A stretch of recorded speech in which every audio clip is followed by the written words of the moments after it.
Hey there, it's CJ Will and I'm cracking a pack. Today is pack number 5 in my Magic the Gathering Ikoria Lair of Behemoths bundle. Check out my preview video on my Ikoria bundle as I explain the concept of what is your pick. I've added the link to the preview video in the description below. So anyway, let's get to cracking. So you got pack number 5. And as just a quick reference point, as I talk about the pack, I'm going to talk about how I draft the pack with my play group before. We do a regular 3 rounds of draft after we get our booster box, except for you don't get to keep the rares when you're done with each round. After all 3 rounds are done, we put the rares and the mythic rares back in the middle of the table, and based upon how our records were, we pick. So first place gets first pick, second place second pick, etc.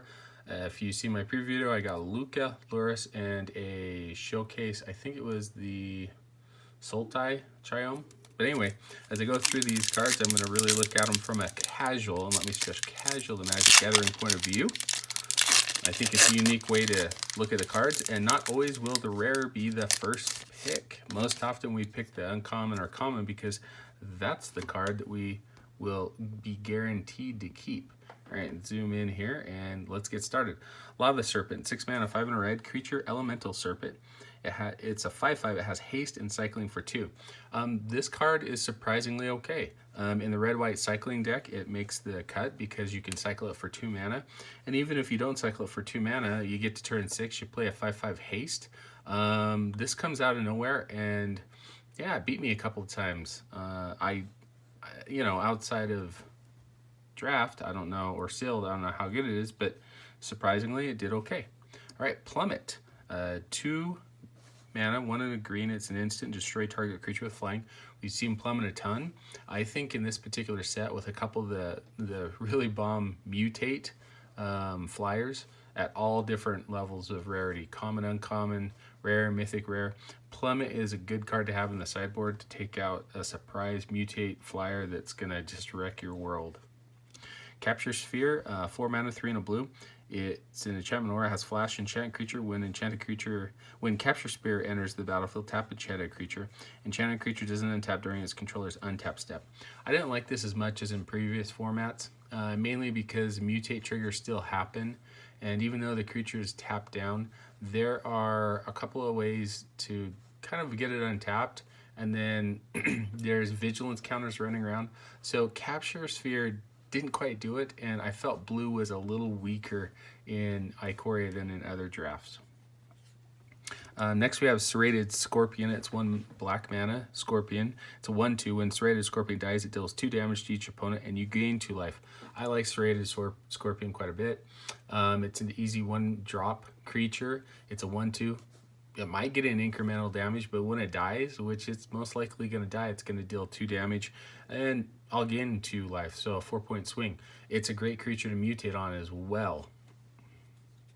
Next we have Shredded Sails, 2 mana, 1 and a red. It's an instant, choose 1, destroy target artifact. Shredded Sails deals 4 damage to target creature with flying. You can cycle it for 2. This card's interesting. I think either of the options, destroying target artifact, no, and dealing 4 damage to a target creature with flying. Too often the creature with flying, its butt was outside of the 4 damage. But cycling, yes, this definitely makes the cycling deck, simply because you can cycle it and get any of the cycling triggers off of it. Sleeper Dart, 2 generic mana. When Sleeper Dart enters the battlefield, draw a card. You can tap it, sacrifice Sleeper Dart. Target creature doesn't untap during its controller's next untap step. No, I had no interest in playing this at all. I think I just got past it the very last pick in a couple of rounds. Sure, it replaces itself, but it's a card in your deck to replace yourself, and the activated ability is just not exciting at all. Glimmer Bell, 2 mana, 1 and a blue. Elemental Jellyfish, it's a 1/3 flyer. You can pay 1 and a blue and untap Glimmer Bell. I like this quite a bit. It was something that I did play. And having the untap ability, surprisingly, is a good kind of combat surprise. It's a good creature to mutate on, so whatever bigger thing you're going to mutate on top of it's going to gain flying, and it's going to gain the untap ability. It's kind of a pseudo vigilance, if you will. Yeah, I really liked Glimmer Bell quite a bit, and so it was one of the stronger blue commons, I thought. Migratory Greathorn, 4 mana, 3 and a green. It's a beast. It's a 3/4. Whenever this creature mutates, search your library for a basic land card, put it onto the battlefield tapped, then shuffle your library. Mutate cost is 2 and a green. I really liked Migratory Greathorn. I played an Obson deck in one of the rounds, and every time I played Migratory Greathorn, I was able to go get the land I needed, so I'd have each of my colors. It's one of the green common mutates that I really liked quite a bit. Next up is Zenith Healer, 2 mana, 1 and a white. It's a human cleric. Whenever you cycle, it's a 2/2. Whenever you cycle another card, you gain 1 life.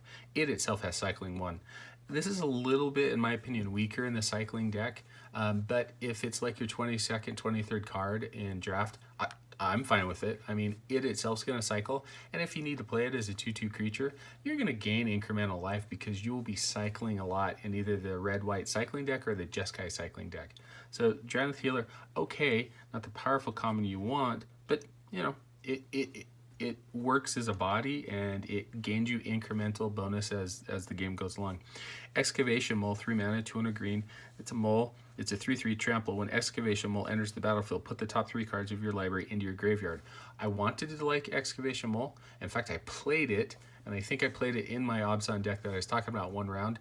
Each time I played it, the first round, it milled my best cards. In fact, it milled one of my bombs. I did not like that at all. I didn't really have a way to recurse that card.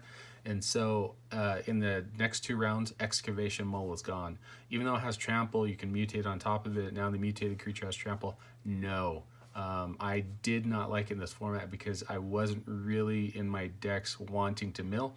I suppose if you want to mill, it works out, but nope, I didn't want to. I mean, it works if you mill the uncommon cycler that's the 11/11 trampler, and you're in green black and you're bringing it back with the black uncommon spell, sure, but that's a very narrow deck. Outside of that, I don't like Excavation Mole. First uncommon is Barrier Breach. It's 3 mana, 2 and a green instant. Exile up to 3 target enchantments, cycling for 2. No, I wasn't interested in this card, and I'm not very excited to get it as one of my uncommons. I'm sure it might have some playability, but nah, don't like it. Okay, next card is Zenith Flare. So for 4 mana, 2, a red and a white, Zenith Flare deals X damage to any target, and you gain X life, where X is the number of cards with a cycling ability in your graveyard at instant speed. I was very scared of this card. In one of the rounds, one of my friends was able to pull off a semi-decent red-white cycling deck, and I knew he had this card because I passed it to him, and I didn't see it come around the table again, and when I saw that he was playing red-white, I was like, I'm going to get beat by this. So I haven't had it played against me. I really don't have much experience in draft with it, but I think in the red-white cycling deck, it's something that can come out of nowhere and beat you simply because of cycling so much, and I could see this dealing anywhere between 5-6 damage just based upon the amount of cycling that goes in that deck. Okay, our final uncommon is Call of the Death Dweller. 3 mana, 2 and a black. It's a sorcery. Return up to 2 target creature cards with converted mana cost 3 or less from your graveyard to the battlefield. Put a Death Touch counter on one of them, on either of them, then put a Menace counter on either of them. Never saw this card played. I wanted to play it really badly. In one of the rounds, I was playing black with a few smaller creature cards. It would have totally worked out, but for whatever reason, I never saw it once in draft. I think there's probably one copy going around, but whoever drafted it didn't play it. It's a card that I think can do some work and probably could be a build around in standard. In fact, I'm going to try it since I've got a Luris card, or a Luris. I'd like to try it out and see if I can do something with it. Okay, is our rare and mythic rare really cool? Let's check it out. We've got Voracious Great Shark. So it's 5 mana, 3 and 2 blue. It's a shark. It's a 5/4. Flash, when Voracious Great Shark enters the battlefield, counter target artifact or creature spell. I like blue, and I was hoping to be able to draft this card. One of the rounds I went blue-white, and I think this would have fit perfectly in, except for my friend that drafted right in front of me, who is notorious for just taking the rare out of the pack. Even though he is going to play it, he thinks it's funny just to take the rare so no one else gets to play it. I think this card would have been awesome. It's a little bit of an indicator. If you've got 5 untapped mana and you're playing blue, something's going to happen. So I wasn't able to experience playing Voracious Great Shark. I think it would have worked out really well in the white-blue deck that I was building. But, didn't get to play it. And then I've got a Tranquil Cove and a Human Soldier token. Best card out of the pack, or what I think is the best card of the pack, it's really a tie between Zenith Flare and Call of the Cave Dweller. Pack one, pick one. I'm probably a little hesitant to go into a multicolor card. I know the last pack I did, I went into it, but that's because there was a Triome in there, and I was hedging my bet that the Triome would, make its way around the table. In this particular pack, I'm gonna go with Cave Call of the Death Dweller. I definitely think it's a build around card, and that in black green or black white, I think maybe even black red, there's a way that it's going to work out to where you're going to be able to get 2 creatures back, put Death Touch on it, put a mana counter on it. It's really multi-use, and that's what I like about the card. So pack one, pick one for me would be Call of the Death Dweller. Hope you enjoyed the video. If you did like it, please subscribe and share. Take some time to tell me in the comment section what was your pack one, pick one. Until next time, when I'm back to crack pack number 6 in my Magic the Gathering Ikoria Lair of Behemoths, what is your pick?